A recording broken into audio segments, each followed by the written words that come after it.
Eu estou morto. Minha cabeça é feita de cobre e as cobras em meu estômago estão me queimando. Gabriel Villadieri gritava esta frase em desespero, e este é só um dos diversos relatos entre os moradores da pequena cidade de Pont-Saint-Esprit, uma cidadezinha de vielas estreitas e construções medievais às margens do rio Rodano, no sul da França. Eu sou o Robson Soares e vou falar um pouco dos mistérios que estão em volta destas 2 semanas terríveis e alucinantes que os pacatos habitantes da cidade de Pont-Saint-Esprit viveram.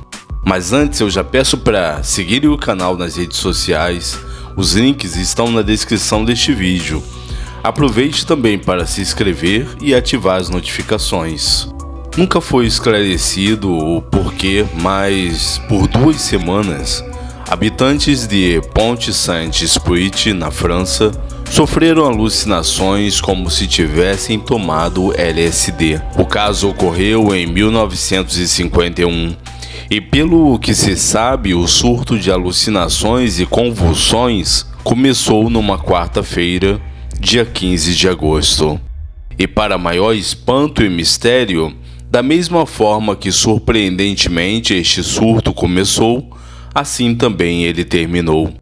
Durou cerca de 2 semanas e o seu pico de insanidade ocorreu entre sábado e domingo. Mas os efeitos causados não param por aí, já que depois de todo o ocorrido, algumas pessoas ainda ficaram internadas em hospitais psiquiátricos por cerca de até 6 meses.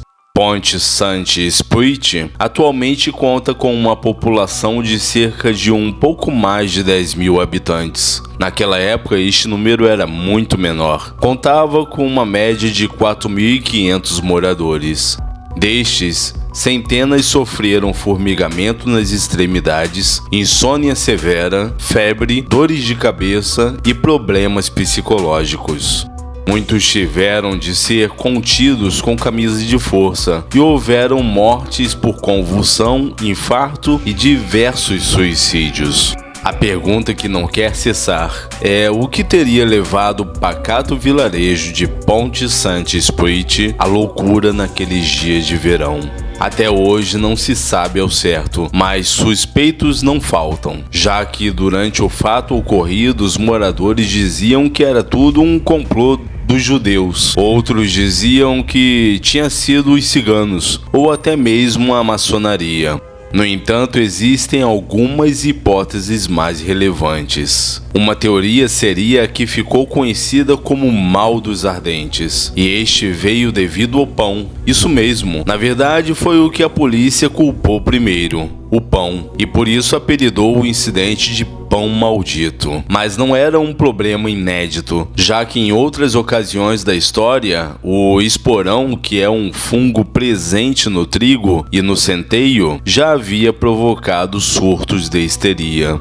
Segundo o que se sabe, esse fungo libera substâncias tóxicas para o cérebro humano e provoca o chamado Mal dos Ardentes, ou também conhecido como Fogo de Santo Antônio, um problema conhecido desde a Idade Média.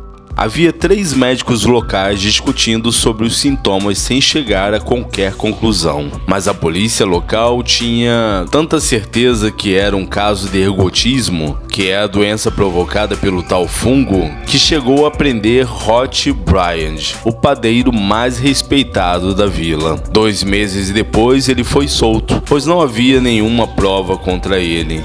O fato é que, nisto de mexer com o pão, o inquérito judicial tropeçou em um dos maiores patrimônios culinários franceses. Há registros de que os soldados americanos, ao liberar as cidades da França ao fim da Segunda Guerra, ouviam dos nativos 2 pedidos: liberdade e um bom pão branco. Em Pont-Saint-Esprit, a polícia fechou todas as 8 padarias. Quando elas foram reabertas, elas ficaram às moscas. O medo do ergotismo se espalhou pela França e reduziu o consumo de pão por vários meses. Foi um golpe duro na autoestima de um povo que tentava se reerguer depois da invasão alemã. As autoridades locais enviaram todos os pães que apreenderam para laboratórios de Marsella. O problema é que o pão não tinha qualquer sinal de ergotismo. Depois disso, suspeitaram que o trigo ruim utilizado vinha de um silo contaminado por DDT e mercúrio, substâncias que em grandes concentrações podem causar alucinações. No entanto, isto também não foi comprovado. As investigações se arrastaram até o ano de 1978, quando enfim o caso foi dado por encerrado e inconcluso. No entanto, os moradores faziam um grande esforço para esquecer totalmente o assunto. O ex-prefeito Jean-Pierre Colombet, na época, tinha 10 anos de idade e disse que a cidade inteira se sentia culpada e envergonhada. A vila ainda hoje possui centenas de testemunhas e vítimas vivas, mas é difícil encontrar alguém disposto a falar da tragédia. É um pacto de silêncio tão forte e imersivo que muitos jovens do vilarejo só ficaram sabendo do ocorrido 50 anos depois, quando uma equipe francesa esteve lá para filmar um documentário em 2009.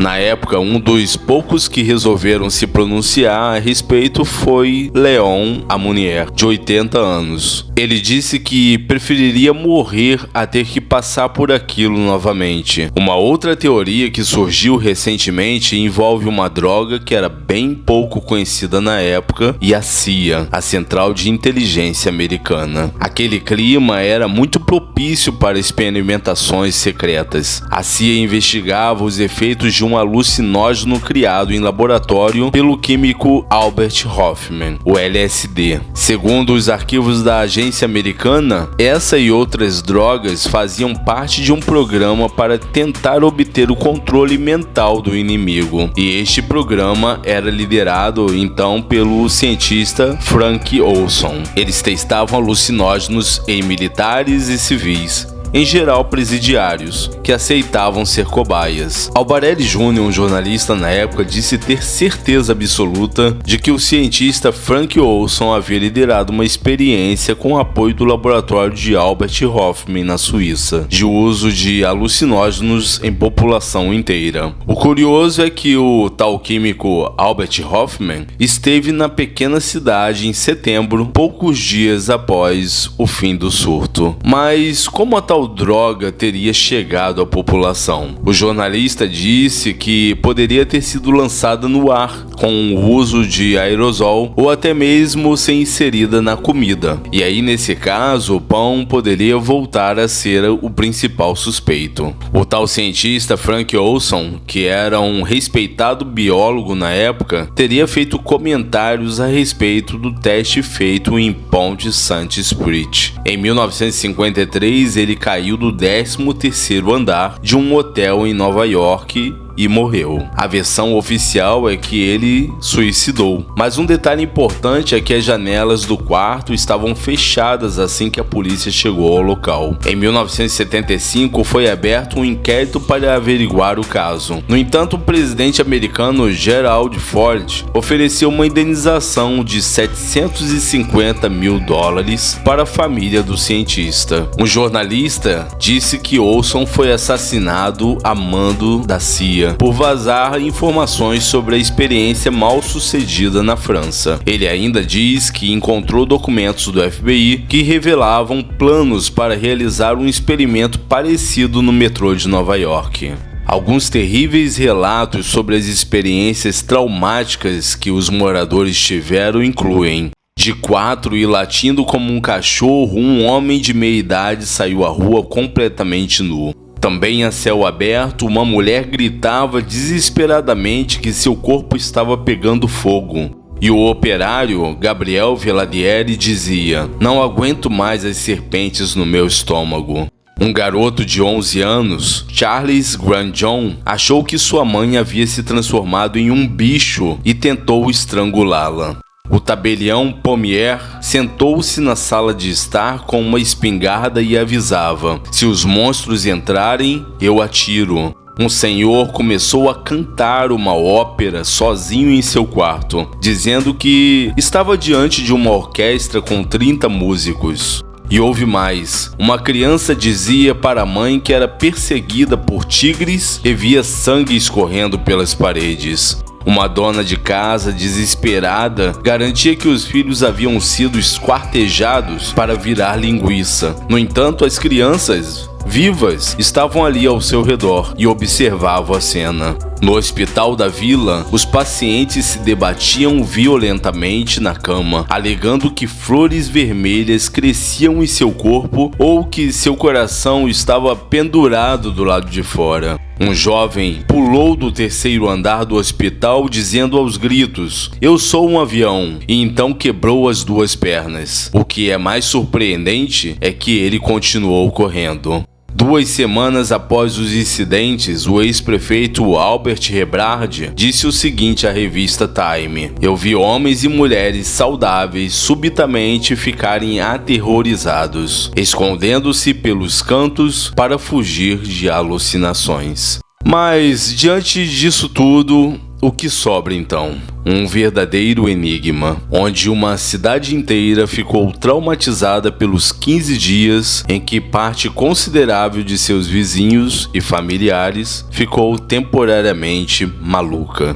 E isso é um pouco do que ocorreu no pequeno vilarejo de Pont-Saint-Esprit. Aproveite para deixar nos comentários o que acharam desta história e qual teoria vocês acham que é a mais significativa. Aproveite também para se inscrever no canal Relatos, curtir o vídeo e deixar os seus comentários.